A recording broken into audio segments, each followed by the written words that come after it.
Hello guys, welcome to Deep Course, and in today's video we will discuss LeetCode question 918 that says maximum sum circular subarray. So here you are given a circular integer array nums of length n, and we need to return maximum possible sum of non-empty subarray of nums. So a circular array is defined as the last element connects the first element.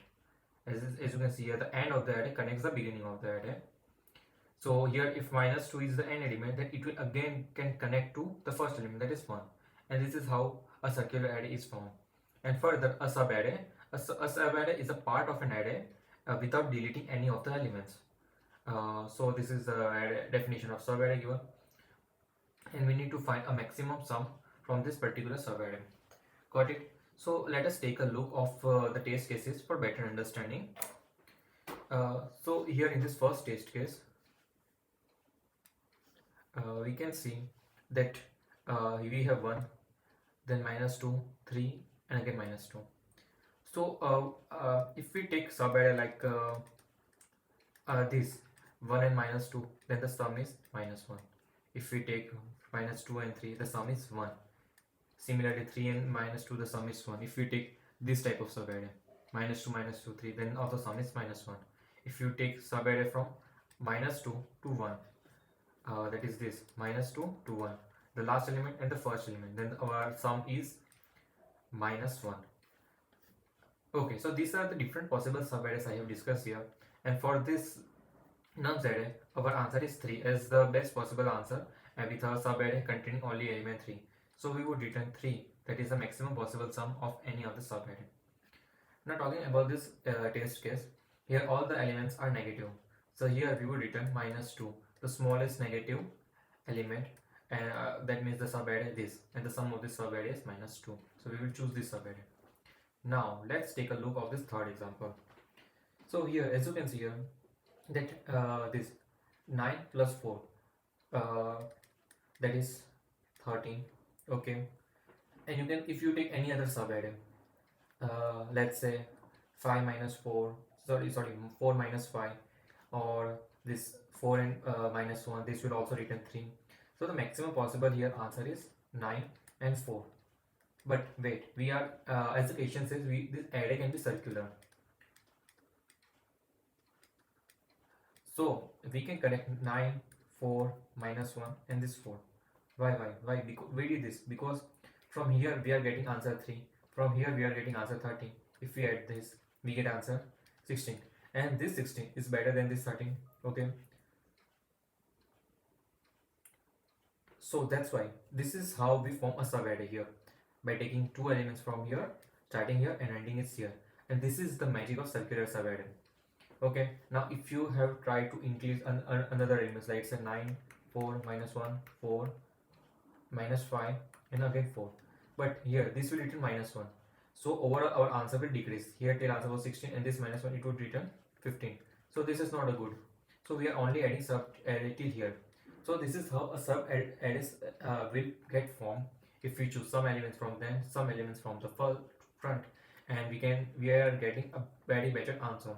Instead of having a simple array, the circular array is giving a better answer in this case. So that's why we need to handle this subarray case. Got it? Now for any array like this 1, minus 2, 3, and 7, and minus 10, so any array like this, do you know how we can find maximum sum of this maximum sum subarray? Max sum subarray. So we have a very specific algorithm to solve this question, and that is Kadan. This Kadan algorithm will solve this type of question, and this is a very specific algorithm to this specific problem, and we will use this Kadan algorithm in this question as well, but with a small tweak in it.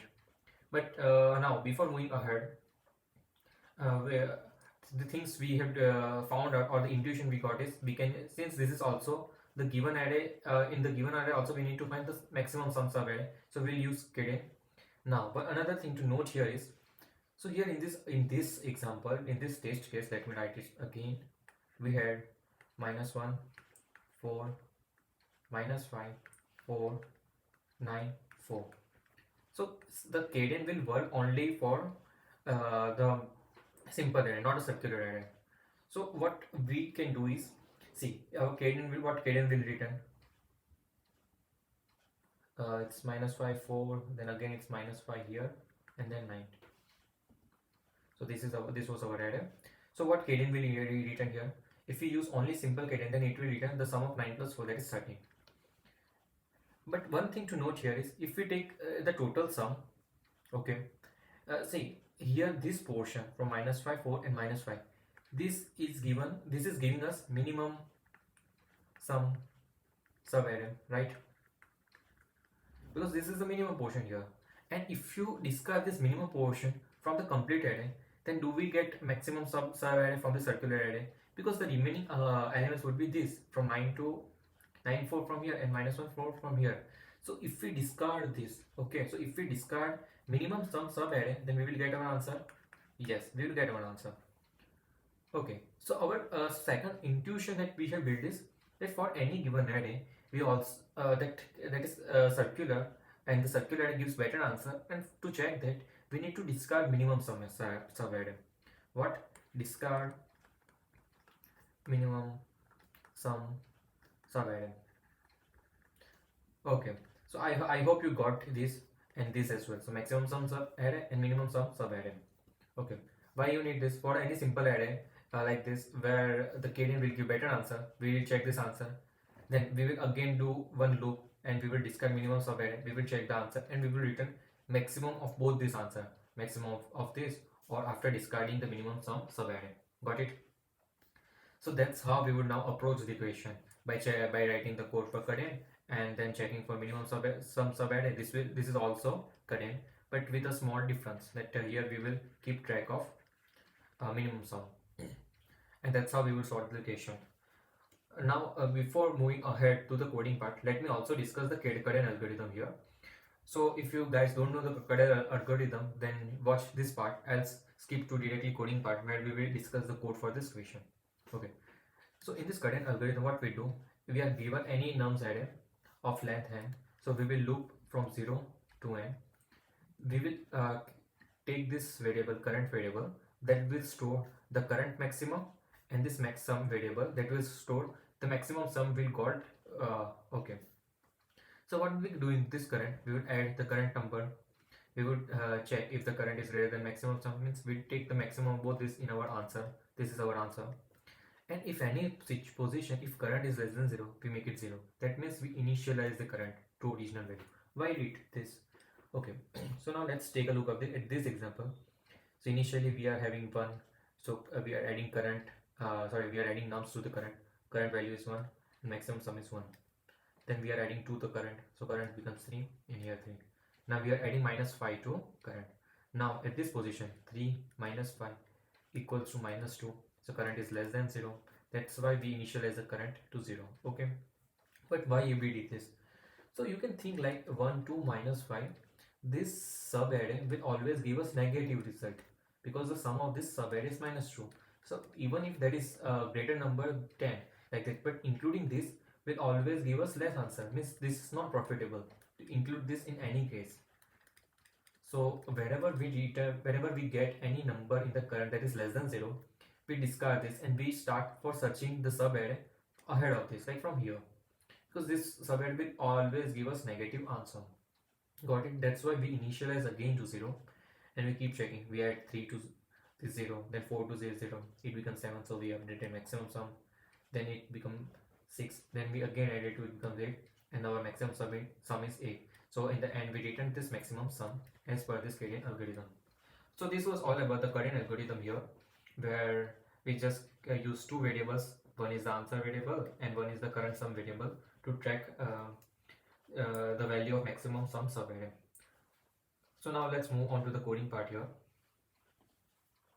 Okay, so firstly we will as we have seen in the approach, that we have to do two things. One is find the maximum sum subarray and then find the minimum sum subarray. Okay, let me name a maximum sum variable to 0, minimum sum variable to 0. Okay, and let me take one total sum variable to 0 as well, and also I will initialize n to nums size. Okay, so for maximum sum, instead of initializing to 0, I will initialize to int min, yes. And for minimum sum, I will initialize to int max. I will tell you the reason for this. Okay, now let me code for the Kadan algorithm here. From I is equal to 0, and we would also take one current variable initialized to 0, I is less than n, and I plus plus current plus nums of I. Maximum sum is equals to maximum of max sum and current, and if current is less than 0, then we would initialize current again back to 0. So you might be thinking that why we initialize to int min here to max sum, because in a situation like this, like if you're -2, -1 and -3, we won't return 0. This is wrong, but instead we would return what? -1. This is the answer for this sub-array. That means for this array, that is the maximum sub-array is for this is -1. So we initialize to int min, because if we would have initialized to 0, then it would return 0. So that was the reason. Now moving ahead. Now in order to find minimum sum, what we would do? We would simply do this, and makes it all the whole process remain the same. So let me just copy this, and I will show you. Here minimum sum will come, and minimum sum would be the minimum of minimum sum and current. And here if current greater than 0, then what we would do? We would again initialize current to 0, because we need to find minimum sum. Okay, and what we were doing is we were excluding this minimum sum from the total. So the total sum also we need, so for this total sum we need one variable, so we will store this total sum here. Okay, and now what we would do is, so we would take one circular sum equal to total sum minus minimum sum. Why? Because this is just a circular sum. Circular sum means we are taking the array as a circular array, and that is possible by excluding the minimum sum from the total sum, right? As we did here, we are excluded. Yes, for this example, we have excluded this -5, 4, and -5. So and we have taken a circular array from 9, 4 to above.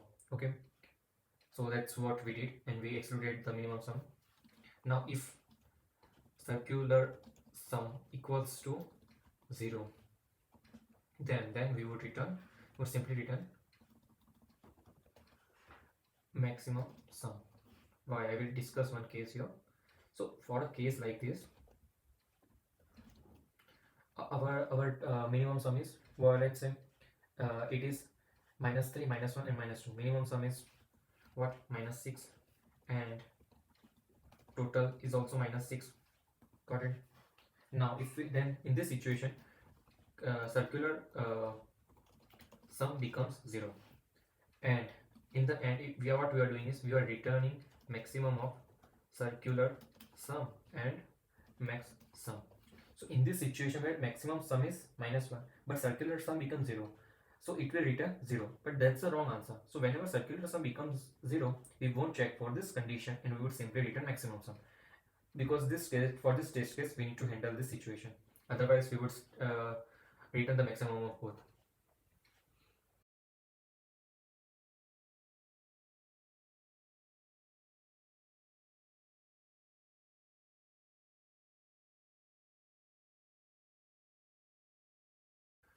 So yeah, our code got accepted. So I hope you guys understood the intuition behind this, of why we build an intuition of circular sum array. And now talking ahead about the time complexities. So since we are traversing the n elements at both the time complexity is big of n, and also we are not storing anything in any vectors of size n, so space complexity is big of 1. So guys, that's all for this video. I hope you guys understood the question as well as the solution and approach to the code. So since after this, if you have any doubt, then do let me know in the comment section, and make sure you like the video and subscribe to our channel. Thank you.